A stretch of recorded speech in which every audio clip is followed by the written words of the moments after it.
El Summer School el vaig conèixer a través de companys meus de feina que havien vingut a edicions anteriors i que me'l van recomanar molt.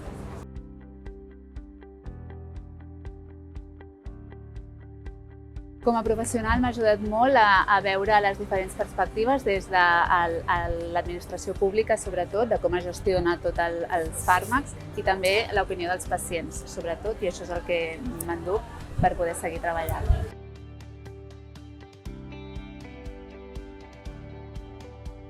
Penso que un cop aquí, a la presencialitat, tots els professionals adequen totalment el llenguatge i és apte per tots els públics, tant per professionals també com a pacients. El recomanaria molt per professionals per veure sobretot la visió que tenen el pacient i per la proximitat que ens ha donat el fet de compartir-ho amb ells.